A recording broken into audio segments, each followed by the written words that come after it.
E agora eu vou apresentar 5 conjugações de verbos da língua japonesa, tá? E são as conjugações que mais aparecem, as conjugações mais utilizadas no dia a dia. Então, você dominando elas também, você aí vai conseguir expressar muito bem. E vai desenrolar aí muitas situações aí da realidade, do dia a dia. Qual é que é a primeira conjugação? É a futsuke, que eu falei, né? Futsuke de shoke, ela tem essas duas formas de serem chamadas. E a gente chama ela no português de infinitivo, que é o comer, beber, andar, né? Taberu, aruku, nomu. E eles são muito usados assim no dia a dia, de forma informal, tá? Então, você tendo uma comunicação aí informal com um conhecido, então não tem problema nenhum você falar desse jeito, tá? Por exemplo, miso no engekeiku udon o taberu, então não tem problema. Mas aí, nesse caso, você estiver falando com pessoas que não são muito conhecidas por você, aí já entra agora o segundo tipo de conjugação de verbo, que é o masu, a forma masu dos verbos. A gente vai usar para pessoas que você não conhece, não tem tanta afinidade. Você usa em casos de formalidade. Então, o taberu vai ficar tabemasu. Aruku vai ficar arukimasu e nomu nomimasu. Então, você vai falar que você come ramen. Então, você pode falar ramen o tabemasu. E em outro caso também, você pode falar mizu, né? Mizu o nomimasu. E a terceira forma aqui é a forma T dos verbos. E essa forma T, ela tem muitas funções.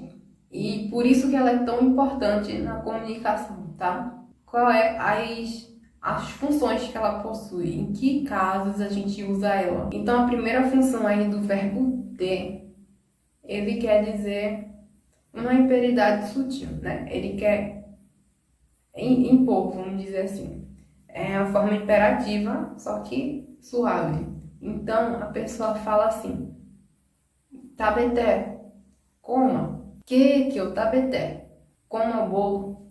E uma outra função aí que ele tem é de pedir permissão. Então, a gente pede permissão como? Então, a gente usa o verbo em forma T mais o moi. Então, é te moi. A gente pede permissão desse jeito. Então, vamos dizer que tem um bolo em cima da mesa. Você quer saber se pode comer? Você pode perguntar: Ah, soko no keiki o tabete mo ii desu ka? Tabete mo ii desu ka? Ou então, no dia a dia também a gente pode perguntar: Tabete mo ii? Que já encurta mais.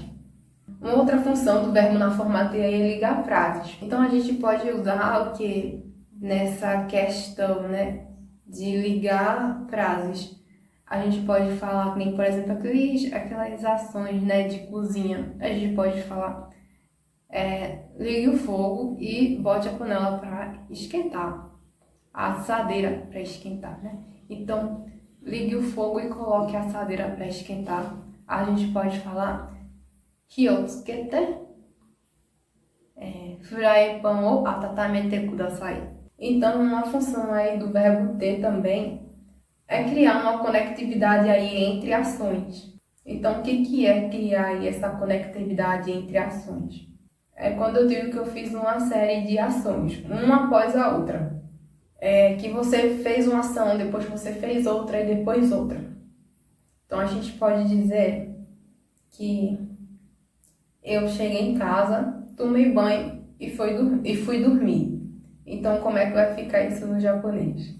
Yenikaete, shawabite, neta. E por fim, aí o verbo na forma T também, ele tem a função de criar uma progressividade né, na frase. Então, vamos dizer que eu estou... O que é uma progressividade? Eu estou realizando uma ação. Então, um exemplo, estou comendo. Então, tabeteru. Ou então, tabeteru, que é aquele i que os japoneses tendem a omitir quando eles estão falando no dia a dia. Então, estou comendo, tabeteru, tabeteiru. Esse i é importante você não esquecer dele quando você está escrevendo, tá? Quando você está escrevendo, você precisa escrever tabeteiru. Mas quando você está conversando informalmente aí, situações do dia a dia, você pode omitir ele e falar tabeteru. E outra forma aí dos verbos que a gente precisa saber também é o verbo na forma nai, que é justamente o negativo. Você não fazer algo. Então, você falar que você não entende alguma coisa, você não entende o idioma. Então, você pode falar wakaranai. Ou então, em um caso de alguma coisa que você não bebe, você pode falar nomanai. Então, não bebo. E aqui vai uma observação muito importante, né? Quando a gente fala nomanai, quer dizer você não toma. Ou então que alguém não toma. Pode ser por decisão, porque você não gosta, tá? Mas se você quer falar que você não toma porque não consegue tomar, porque que você não pode, e aí a gente vai ter que trocar o A pelo E. Em vez de nomar, a gente vai falar nomenai. Nomanai, nomenai. Então, só porque trocou e botou o E aí, já ficou na forma de que você não consegue, de capacidade, né? De você não conseguir. Aí a mesma coisa, né? No caso de ikanai, de não ir, não vou, não vai, com relação a outra pessoa. A pessoa não vai. Mas quando eu quero dizer que eu não vou poder ir, a pessoa não vai poder ir, eu falo ikenai. Então, ikanai, ikenai, só troca o A pelo E, mas o significado é completamente diferente. E a última conjugação aí de verbo muito importante é justamente o verbo no passado, tá? Então, o verbo na forma passada, como é que fica? A gente sabe muito na forma polida, né, que a gente aprende nos livros, que é, por exemplo, tabemashita. Só que aí a gente vai estudar a forma real mesmo que eles falam no dia a dia, que é o tabetá. Então, esse é mais casual. Então, você precisa estar também pondo em prática desse jeito. Tabetá. E a forma tá do verbo, ela parece muito com a forma T do verbo na conjugação, tá? Então, quando for de na conjugação da forma T do verbo, vai ser da na forma tá do verbo. Mesma coisa quando for tsaitsu e te, que nem, por exemplo, kite. Quando a gente fala kite, a gente tá falando de cortar, né? Papel, pode ser cabelo. Então, kite, como é que vai ser então na forma passada? Eu cortei. Vai ficar kita. Então, kami no ki o kita.